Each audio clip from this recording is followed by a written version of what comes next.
Hi, and welcome back to Social Worker Saga. I'm Nick James. In my last video, I spoke about the power of language and words. Today, I want to concentrate on only one word. It's a word that we use all the time in our daily lives, and in fact, we use it so often, we never really give it much thought. And that's a bit of a problem because that word has different meanings, and I often see social workers using the wrong meaning in their assessments and plans.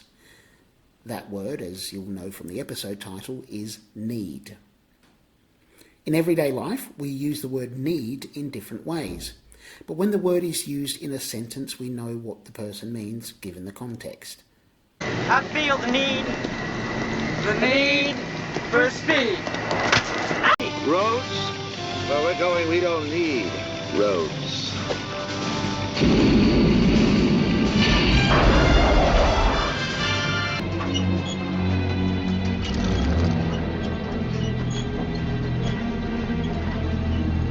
You're going to need a bigger boat. What those examples have in common is referring to the concept of a requirement. Sometimes it's metaphorical, sometimes literal. Generally, it substitutes for words like desire or want or have.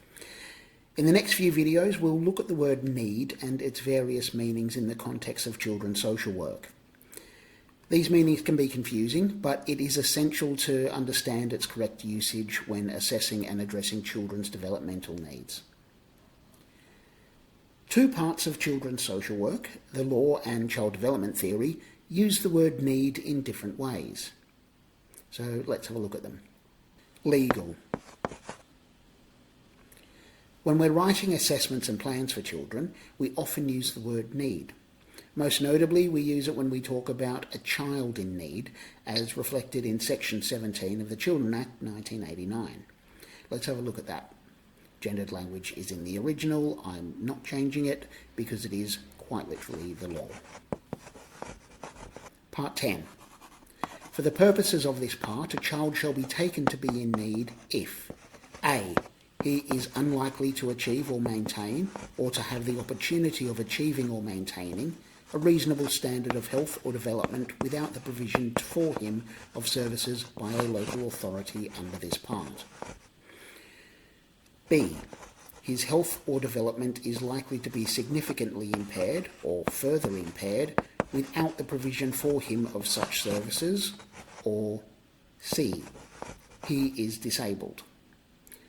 And family, in relation to such a child, includes any person who has parental responsibility for the child and any other person with whom he has been living. So, although it does mention child health and development, the law, as we've just seen, talks about need in terms of service provision.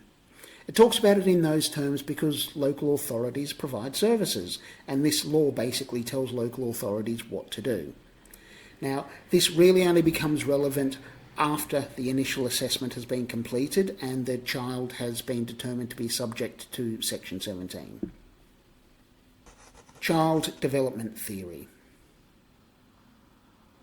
Child development theory looks at what's going on inside the child as they grow, physically, emotionally, psychologically, cognitively, and more.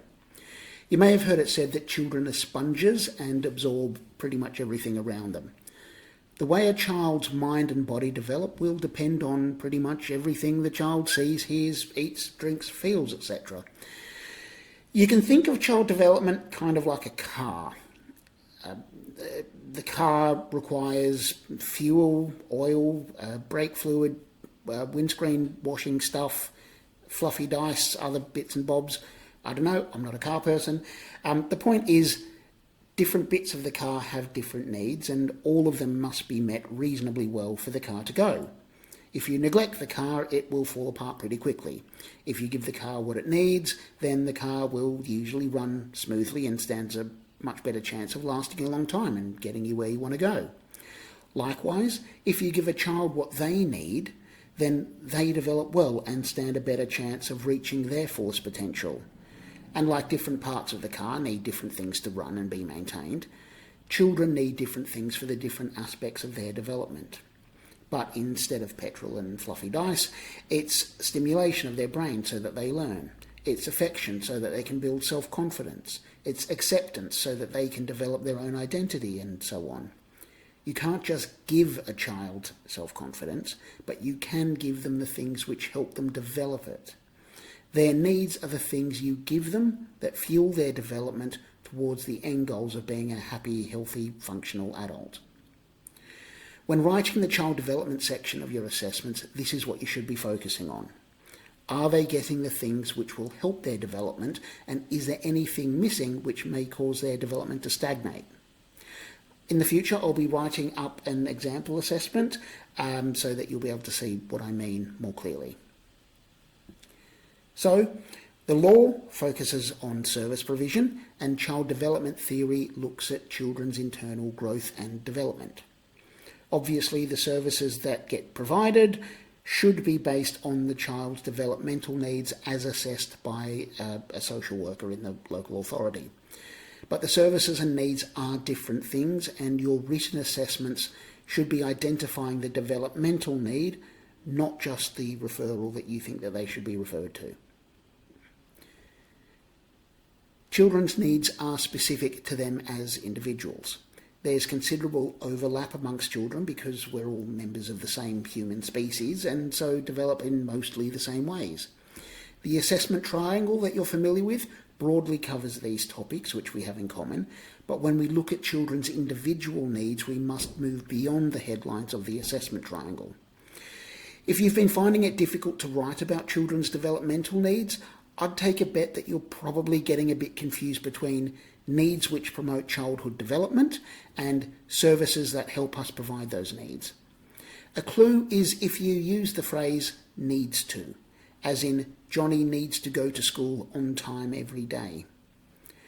That statement is true of pretty much every child and so doesn't actually tell you anything about Johnny's specific individual needs. Sticking with the example of education, often in assessments I'll see education used to refer almost exclusively to their school grades, attendance rates, maybe something about their favourite subject. In this sense, I would not class education as a child developmental need. Now, don't get me wrong. It's really important that children go to school and get an education, but when we're talking about child development, going to school isn't the thing which promotes brain development and so isn't the child's need as such. It is stimulation appropriate to that child's abilities which promotes brain development and growth and helps them learn what they need to know to reach their potential.